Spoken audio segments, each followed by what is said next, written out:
गस जोर्डनमा के हुन्छ भन्दाखेरि यति कुरा हो कि मैले भन्नुपर्ने गस जोर्डनमा सुन्नुस् है LI 0 LI 0 LI 0 LI 0 LI 0 LI 0 सजिलो भयो अब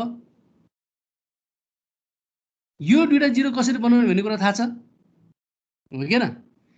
एलआई कसरी 0 बनाउने हामीले हेरे हो so at the same time के त भन्दा यसलाई पनि हामी 0 बनाउन सक्छौं सिमिलरली यो जसरी बनाथे यसलाई पनि गर्न सक्छौं नि हामी हो के न अब यो पनि 0 बनाउनु पर्यो डायगोनल एलिमेन्ट बाहेक सबै 0 हैन सर डायगोनल एलिमेन्ट बाहेक सबै 0 युजिङ के त भन्दा टेक्निक चाहिँ के त भन्दा एलिमेन्ट्री रो अपरेसन गर्ने हो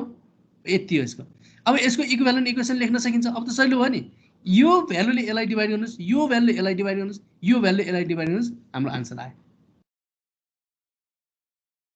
बुझ्नुभयो कुरो यो दुईटालाई 0 बनायो यो जसरी यसलाई 0 बनाएको थियो नि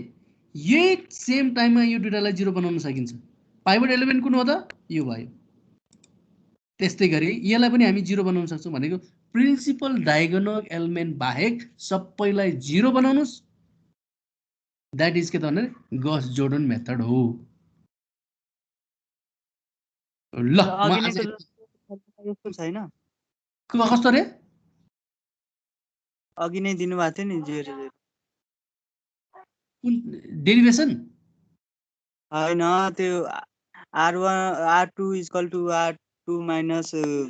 गरेर त्यस्तै फर्मुला बनाउनु भएको थियो नि अघि अब यसलाई बनाउन सकिदैन मैले गरेको छु यहाँ गरेको छु यो आफैले एकचोटि चेक गर्नुस् यो आफैले बनाउनुस् आफैले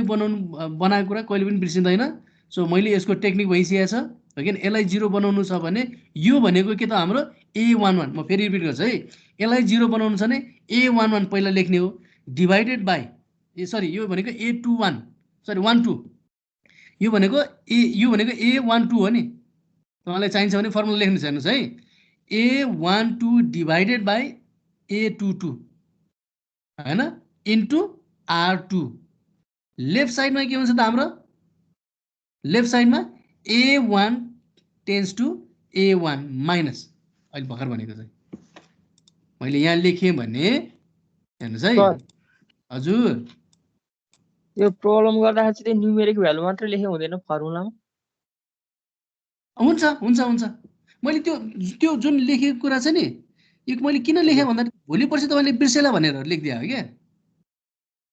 झन कन्फ्युज भयो के सर त्यो लेखेर त कन्फ्युज भयो अरे ठिकै छ तपाईले डाइरेक्ट चाहिँ फर्मुला लेख्दा पनि हुन्छ है ल म अब यहाँ भन्दै हालौं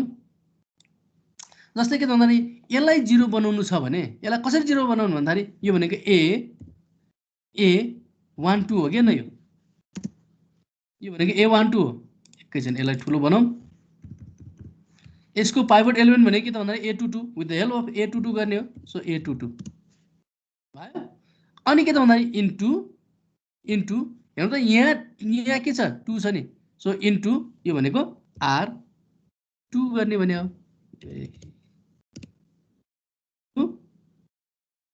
r2 गर्ने भने हो अब यहाँ लेफ्ट साइडमा के त गर्ने भन्दा यो हामीले चेन्ज गर्नु खोजेको के त भन्दा r1 लाई हो के न सो यहाँ मैले के लेखे भन्दा यो भनेको लेफ्ट यहाँ हेर्नुस् त यहाँ 1 छ नि सो r1